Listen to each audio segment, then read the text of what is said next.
우리는 어제 이 새벽 본문을 통하여서 예수님과 사마리아 여인과의 이 만남에 대하여 말씀을 함께 나눴습니다.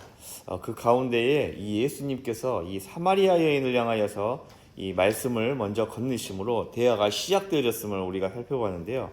이 목이 마르신 예수님께서 이 여인을 향하여 물을 달라는 이 요청을 하셨었습니다.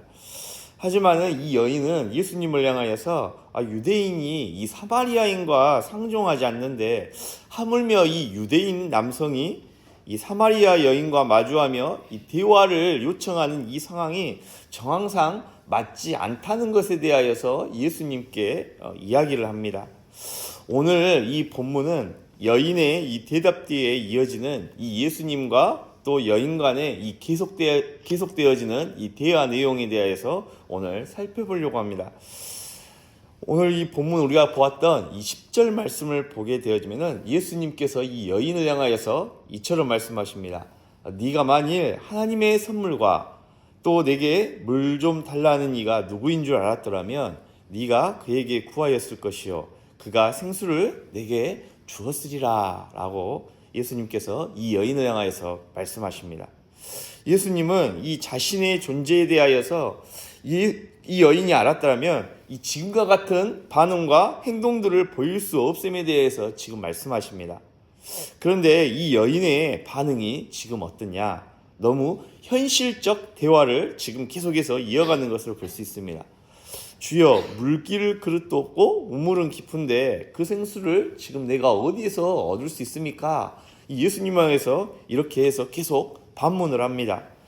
그러니까 지금 여인은 아직 이 예수님이 말씀하고 계시는 이 생수가 그 뭔지 잘 모르고 있는 것이죠. 여인에게 생수의 의미는 그냥 더 좋은 우물물, 더 좋은 물, 이 정도의 의미에 지나지 않았던 것입니다. 도구가 있어야 되고 또 조건이 맞아야 얻을 수 있는 물, 또 그 정도의 수준에서 지금 예수님과의 이 대화의 깊이, 의미를 생각하고 있는 것입니다. 그러면서 이 12절 말씀을 보게 되면 이 우물이 얼마나 대단한지 예수님에게 설명까지 합니다. 여인의 이 이야기를 들으시고 예수님께서는 13절에서 이 여인이 이야기하고 있는 이 우물과 예수님이 말씀하시고 계시는 이 물이 얼마나 큰 차이가 있는지에 대하여서 설명을 하십니다. 13절 말씀을 보면 이 우물물을 마시는 자마다 닥시 목마르려니와 내가 주는 물을 마시는 자는 영원히 목마르지 아니하리라. 내가 주는 물은 그 속에서 영생하도록 솟아나는 샘물이 되리라 라고 말씀합니다. 여인은 이 우물물에 대하여서 자신이 지금 이야기하고 있는 이 우물물에 대하여서 이야기를 하면서 이 야곱이라는 인물을 이야기합니다.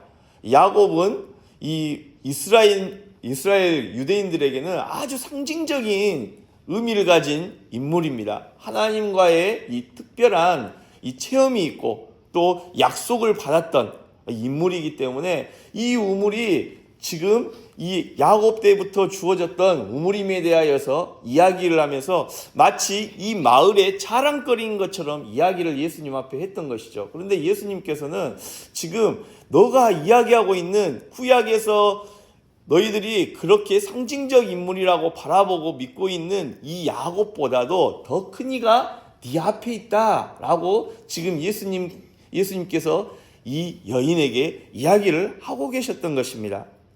이 여인에게 있어서 이 우물은 마치 생명줄과 같은 그런 상징적인 의미를 가지고 있었던 것이죠. 여러분, 여인이 자랑하고 있는 이 우물은 늘 바깥에서 길어 올려야 하는 수고로움이 있었습니다. 다 마시게 되어지면은 사라져버리고 또 목마르게 되어지면은 다 마시고 나면은 이 물을 길르러 다시 이 우물을 찾아야 되는 번거로움과 수고로움이 이 평생 가운데에 있었던 것입니다. 잠시 갈증을 해소해 줄 뿐 근본적인 인생의 갈증은 해결해 줄 수가 없었습니다. 하지만 예수님 자신이 주시는 물은 이 우물과는 비교할 수 없음에 대하여서 예수님께서 이 여인에게 말씀하고 계십니다. 예수님이 주시는 이 물을 마시는 자는 잠시가 아니라 영원히 목마르지 아니할 것이라고 예수님께서 약속하고 계시는 거예요. 그리고 그 물은 영생하도록 솟아나는 샘물이 된다고 말씀하고 계십니다. 우리도 사마리아 여인처럼 해결하지 못하는 인생의 목마름 가운데 살아갈 때가 있습니다. 사람들에게 인정받으면 좀 살 것 같지만은 우리 인생 가운데에서 계속해서 허전함을 느낍니다. 무언가 성취하면은 괜찮을 것 같은데 그것을 또 얻고 난 다음에는 금방 다시 공허함이 찾아옵니다. 사람과의 인간관계에 있어서 무엇인가에 채워지면 살 것 같아서 그렇게 사람들과의 관계를 갈망하고 또 그것들을 위하여서 우리가 발버둥치면서 살아가지만은 또 인간관계가 채워지게 되어지고 얻고 나면은 또 다른 결핍이 우리의 인생 가운데에 찾아오게 되어지는 것을 볼 수가 있습니다. 그게 바로 지금 이 여인이 자랑하고 있는 우물물과도 같은 것입니다. 마셔도 계속해서 목마르고 갈증이 생깁니다. 그런데 지금 예수님께서 약속하고 계시는 이 우물물은 다릅니다. 바깥에서 끌어오는 이 물이 아니라 우리 안에서 솟아나게 하는 샘이 되어질 것이라고 약속을 하고 계십니다.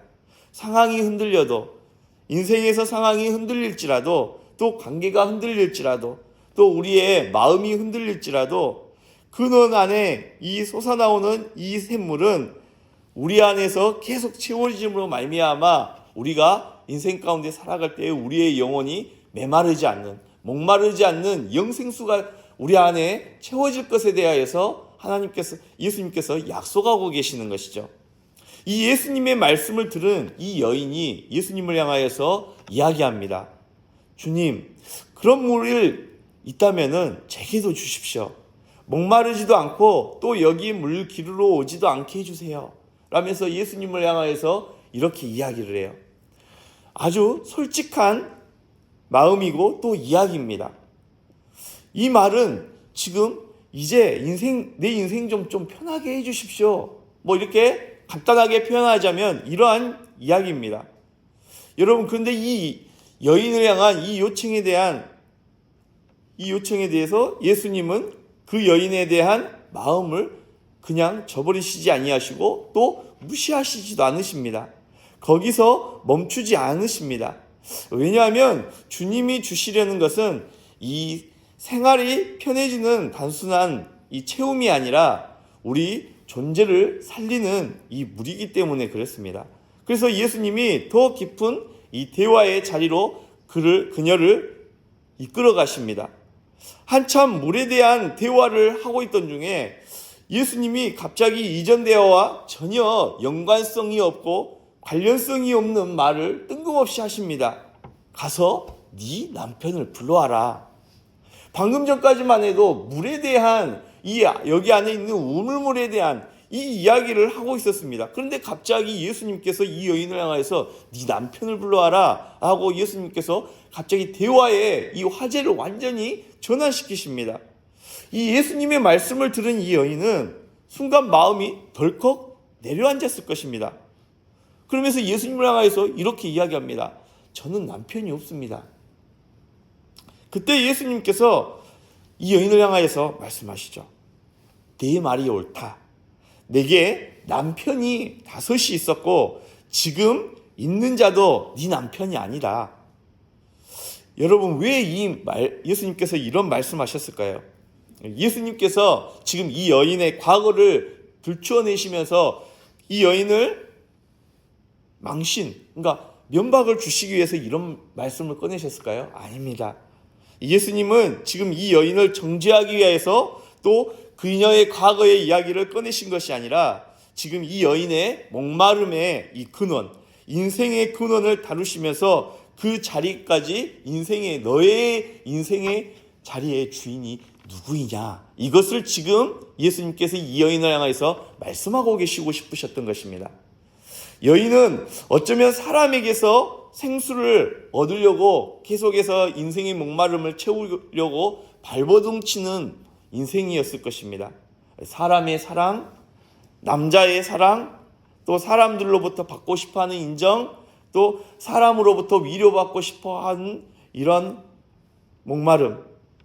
그래서 이 사람만 있으면 살겠다, 이런 마음을 가지고 남편을 5이나 두었던 것이죠.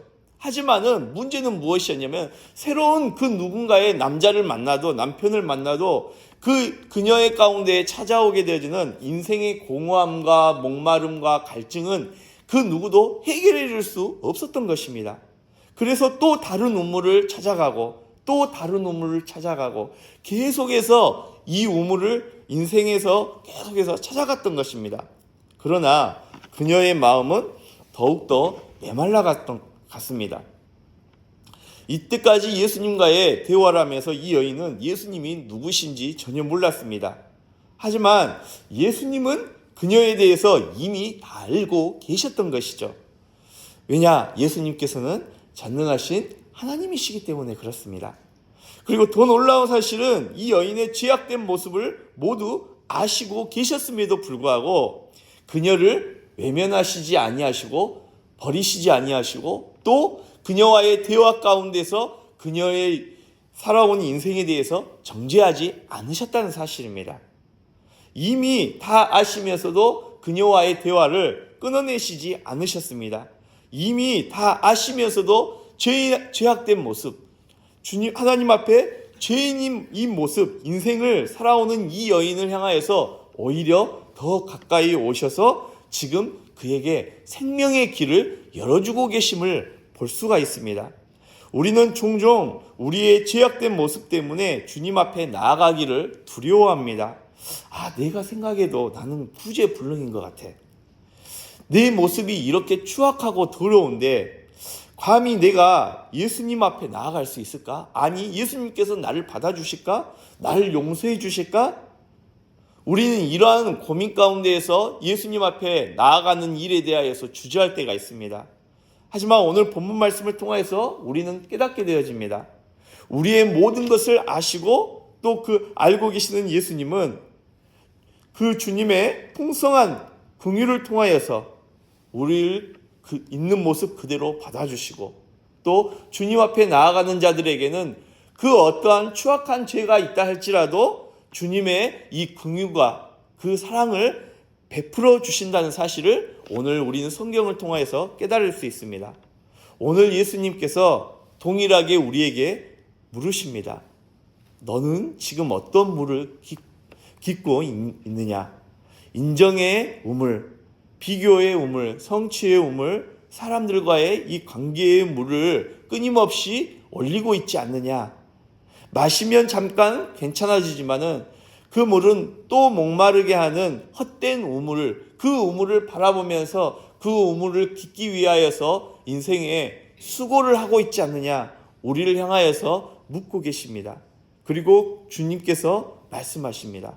그 우물을 말고 이 우물을 마셔라 라고 말씀하십니다. 이 우물이 무엇입니까? 바로 예수 그리스도이십니다. 내가 주는 물은 잠깐 기분만 좋게 하는 물이 아니라 네 안에서 영생하도록 솟아나는 생수가 될 것이다. 예수님께서 말씀하십니다. 사랑하는 성도 여러분, 이 시간 우리의 모습을 주님 앞에 숨기지 말고 또 모든 것을 아시는 그 주님 앞에 우리가 겸손히 엎드리며 이 새벽 가운데 주님 앞에 나아가는 이 시간 되어지길 바랍니다. 그때 주님이 주시는 이 울물이 우리 안에서 흐르기 시작할 것이요, 영생의 기쁨으로 충만하게 채워지는 은혜가 우리 가운데에 임하게 되어질 것입니다. 이 은혜가 이 시간 우리 모두에게 임하여지기를 주님의 이름으로 축원합니다. 기도하고